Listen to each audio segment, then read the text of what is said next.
In other words, Pero wala sa Reverend, Biblia yun. Wala daw sa Biblia. Wala sa Biblia yun. Wala sa Biblia yun. sagot lang. Tutol ako ron. 17:5 ng Jeremias. Sumpain ng tao na tumitiwala sa tao. Tapos, eto pa. Oh, eto na sa Biblia. Awit 146:3. Ang sabi, Psalms 146 verse 3, ang sabi nun, huwag niyong ilagak ang tiwala ninyo sa mga pangulo o sa mga anak ng tao na walang pagsaklolo. Hindi ka sigurado Iba ang yan. premise nun, Eli. Hindi ba? Ito isang buhay na karanasan. Inidorso ng Iglesia ni Cristo sa Erap. Ano nangyari kay Erap? El Shaddai din. Di ba? Ang El Shaddai inidorso sa Erap. Ano ngayon? Ba't hindi niyo tinulungan si Erap? Pinalikuran mo lang. Mahirap eh. No? sasagot lang. Wait. Una si Brother Mike ito para sagutin ka. Sorry ha. Hindi Pero sa kailangan akin. si Brother Mark. Andiyan ka naman muna. eh. Kapatid eh. Wait. Sana inandiyan mo siya. Wait. Kaya importante Biblia yun. yung pagmamahal sa Binabasa bayan. sa Biblia yun. Kayo nga namimiloso po. Yung pagmamahal sa bayan Kayo nga ay importante. namimiloso po. Tignan mo na. Hindi dapat Airtime endorso. ko. Bakit? Brother Eli, oh. Wala sa Biblia eh. Airtime Okay, ko okay. muna. Brother Respetuhan Anton, muna tayo, okay lang? Yan ang problema sa'yo, walang respeto eh. No? Ako nagkasalita eh. Huwag ka mamimersonal. Huwag ka mamimersonal. Alamin mo, debate ito. Allowed dito na sumagot pagka meron ka dapat isagot, huwag ka lang manggugulo. Okay. Tama na. Sandali lang. Yes, Pag-rally, people power. Paano kung mabait sila sa inyo? Ano ba yan? Lalabanan nyo pa ba sila kung mabait sila sa inyo? Kung gagawa sila ng pabor sa couple for Christ? Di ba ganon? Kaya nga hindi nawawala yung politics sa utang na loob sa ang atin dahil sa ganyan magiging eh. pabor doon, Brother Eli, is kung they will fight for what we are fighting for, like pro-family, pro-life, good governance. So, yun lang naman namang inaasahan namin sa kanila. Okay, Brother Eric.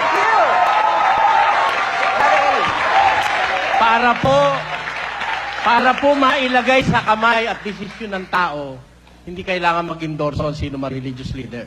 Kailangan magbigay sila ng guideline, yung galing sa banal na kasulatan na mapanggagalingan ng magandang gobyerno. Kung sino ang maaaring makapamahala ng maganda. Yun ang dapat nila ibigay, yung mga katangian. Pero mag-endorso ng personal na tao, inaalisan mo na ng karapatang mamili ang miyembro mo. Para ba sila puro tanga na at ikaw na lang ang magdidikta. Diktador ang labas mo niyan. Yan ang masasabi natin. Oh, Brother Eric, sabi mo kanina, ang hirap kasi dito, pag pinagsama mo yung relihiyon sa politika, parang ginagamit yung relihiyon as a political capital. Will you kindly explain Ano that? yun? Ano ba ibig Oo, sabihin ano mo yung dyan? political capital? Kasi ang relihiyon sana gamitin sa mga bagay na pampanginoon, hindi sa mga bagay na temporal, kagaya niyang eleksyon at pag-i-endorso ng kandidato. Unang-una, yung sinasabi ni Father Anton, na kailangan daw yung panig niyang tinitindig ay ganun lang gawin, it's a failure. 500 taon na ang Catholic Church sa Pilipinas. Hindi na-solve ang graft and corruption sa Pilipinas. Dahil nga dyan sa kai-endorso ng kandidato at kapapakialam ng mga religious leader. At alam niyo ang ginagawa, nangyayari. Eto, ang nangyayari, kahihiyan pa ng inyong Diyos. Di ba kahihiyan ng grupo ni Almeida na nagpatong pa ng kamay na gano'n, ano, hindi na nanalo. Kahihiyan yun eh. Okay, how do you react to that? Binibigyan natin ang kahihiyan ng ating Diyos. Huwag na nating idamay ang Diyos natin sa bagay ng politika. Dahil, Politika. halimbawa, sinabi ni Kamanalo, ang inuboto natin ito, sugo ako ng Diyos. Tama dapat ang sinabi ko, natalo yung kandidato niya. Mali ang Diyos mo.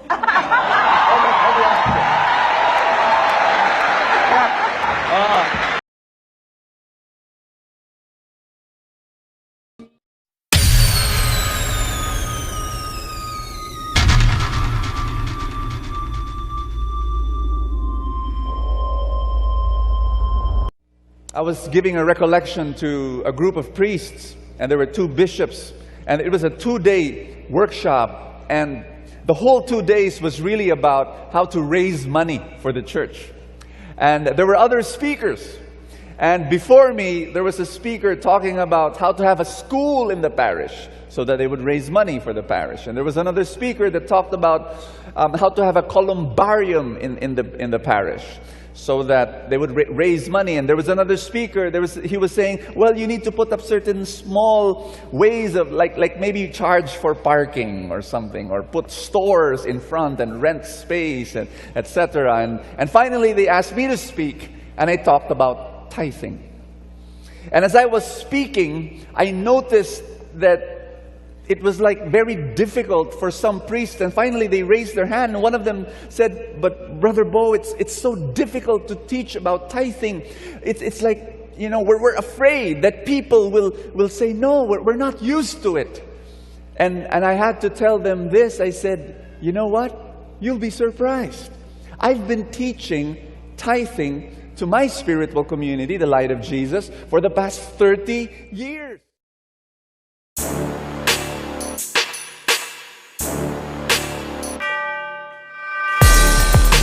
Paano malalaman kung totoo? Opo. Sa 7:18 ng Juan, 18. Ang nagsasalita ng saga ng kanyang sarili, humahanap ng kanyang sariling kaluwalhatian. Datapwat, ang humahanap ng kaluwalhatian yaong sa kanya'y nagsugo, ang gayon ay totoo at sa kanya'y walang kalikuan. Sabi ni Kristo, ang nagsasalita ng saga ng kanyang sarili, humahanap siya ng kanyang sariling kaluwalhatian. You know what? You'll be surprised. I've been teaching tithing to my spiritual community, the Light of Jesus, for the past 30 years. You know what? You'll be surprised. I've been teaching tithing to my spiritual community, the Light of Jesus, for the past 30 years. You know what? You'll be surprised.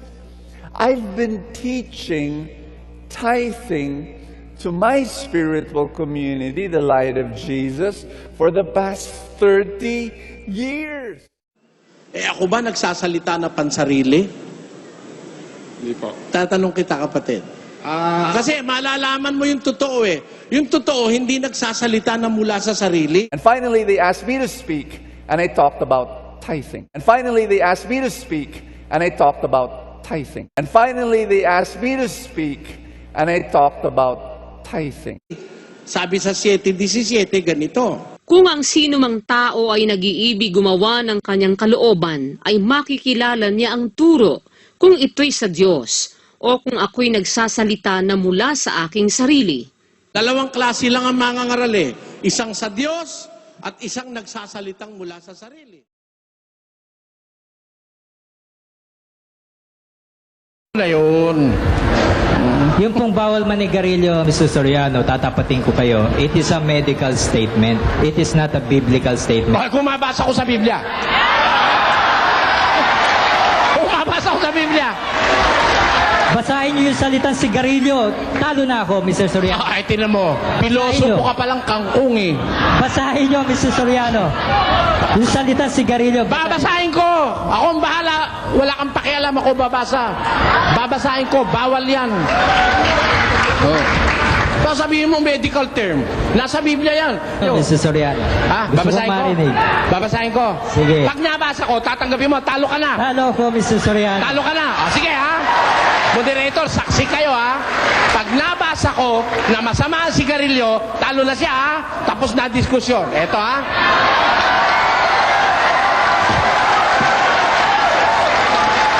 Tandaan nyo ang talata. Galacia 5:19. Patuloy. Eto po, basa. At hayag ang gawa ng laman sa makatwid ay ang mga ito. Tungkol sa mga bagay na ito, pinagpapauna kong ipaalaala sa inyo na ang nagsisigawan ng gayong mga bagay hindi magmamana ng kaharian ng Diyos. Ito, alin itong gawa ng laman na hindi magmamana ng kaharian ng Diyos? Ito, pakikiapid, karumihan. Hindi mo ba ang sigarilyo nakakapagparumi o nakakapagpalinis? Basahin niyo yung sigarilyo, Teka Mr. muna, Soriano.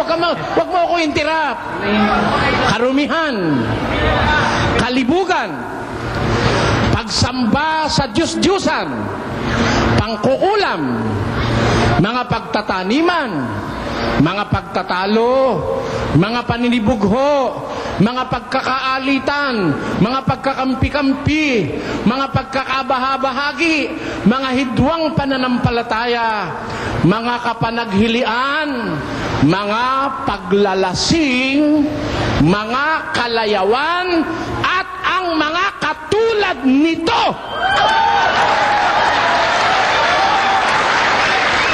Ay aking ipinagpapaunang ipaalala sa inyo, ang nagsisigawan ng gayong mga bagay, hindi magmamana ng kaharian ng Diyos. Masama o ba o hindi? Alin yun? Mga paglalasing at mga katulad nito, mga vices. Kasama ba si Garillo? Hindi. Kasama, pati syabuhan doon. Pag sinabi mo na walang syabu sa Biblia, pwede ka lang magsyabu, ngayon din papadakip kita. May kasama akong pulis, akala mo? Kasama yung syabu ron, kasama yung marijuana ron, kasama ang sigarilyo ron, at lahat ng bisyong nakakapinsala sa kalusugan ng tao. Talo na si Blanco, hindi. Hindi ka marunong ng lohika.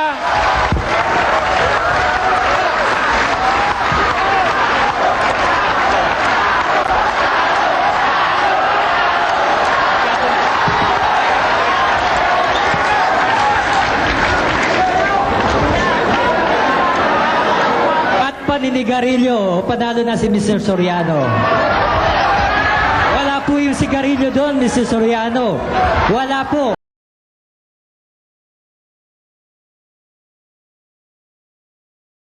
Lilipat na lang po ako ng ibang tanong. Para yung sa Ang susunod ko po, pwede na po, Mr. Moderator. Ang susunod ko pong tanong ito. Kapatid, wag mo namang ikagagalit, ano? Tagalog ka ba? Bisaya. Bisaya. Therefore, pag sinabi ba sa Bibliang magpatira pa, ang ibig sabihin ganito? Yun ba ang alam mo na pagpapatira pa? Yun ba ang alam mo? Okay. Brad Telly, ang pagpapatira pa, Yung nga tanong ko sa'yo, yung ba ang alam mo? Yung kasi iminuestra mo kanina eh. ang pagpapatira pa ay ganito. Papakita ko sa inyo mga kapatid.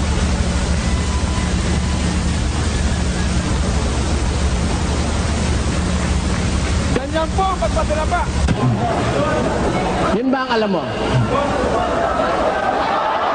Okay. Brad Telly, ang pagpapatira pa, Yung nga tanong ko sa'yo, yung ba ang alam mo? Yung kasi iminuestra mo kanina eh. Yun ba ang alam mong pagpapatira pa? yun po ang sinasabi sa Ayun. Biblia. Ito, ano ito? Yan. Ano yun? Brad Telly, Ano yun? nadapa, hindi ka nagpatira pa. Hindi ako nadapa. Nadapa ka. Yung nadapa, kapatid, para maturuan kita, sa susunod para alam mo ang sasabihin mo. Yung nadapa, aksidente yun. Nadapa eh. Pero, pag kusa kang nagpatira pa, hindi ka nadapa. Kaya sa susunod, kapatid, ang miyembro mo, huwag mong tuturuan ng mali. Biro mo, tinuruan mo pagpapatira pa, ipagyuko. Meron pa akong tanong.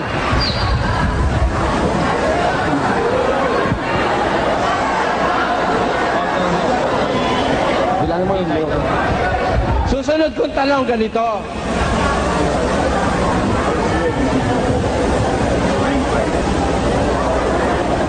Marami ang hindi marunong magpatira pa sa Diyos. Sabi niya.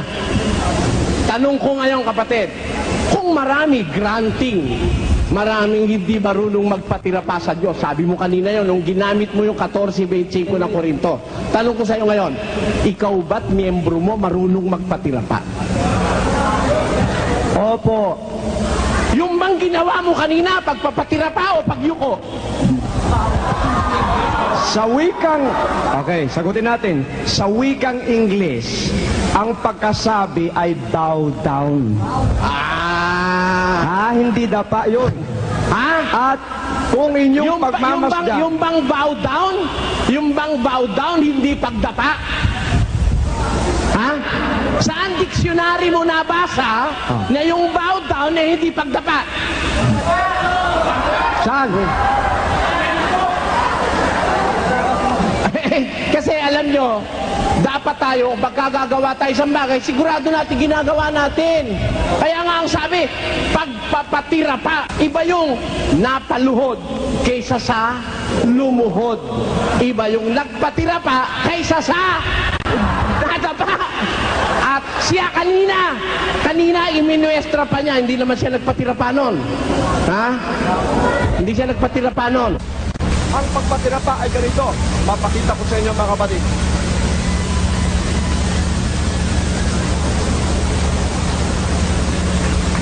Ganyan po ang pagpatira pa. At siya kanina iminuestra pa niya, hindi naman siya nagpatira pa nun. Hindi siya nagpatira pa nun. Kaya yung sinasabi niya, maraming hindi marunong magpatira pa, siya pala unang-una hindi marunong magpatira pa. Kawawa naman siya.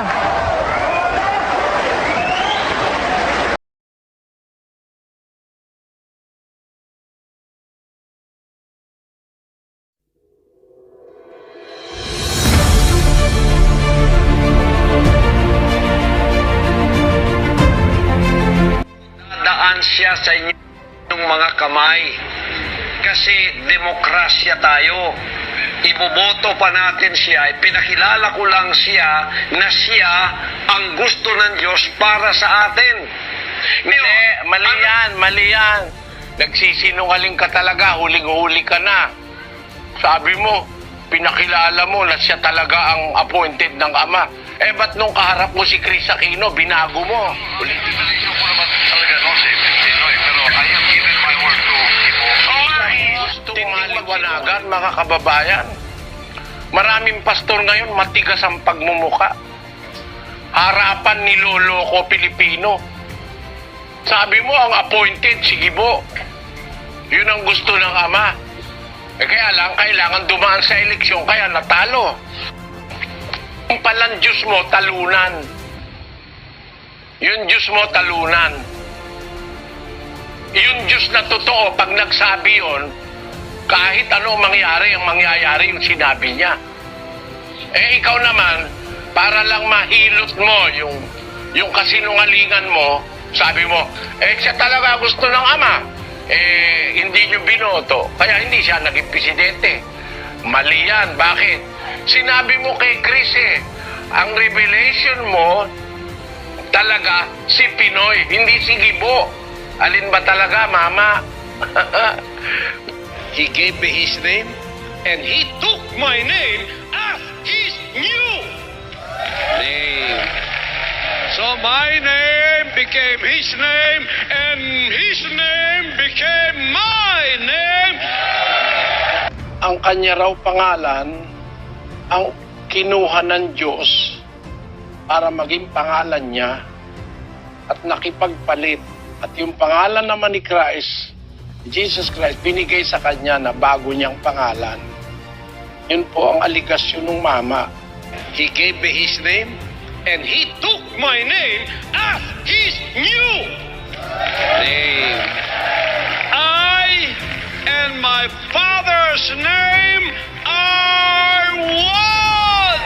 At kaya raw hindi mababasa sa Biblia yon kasi ang ginamit na talata, yung 2:9 ng unang Korinto na ang bagay na hindi nakita ng mata, hindi narinig ng tainga.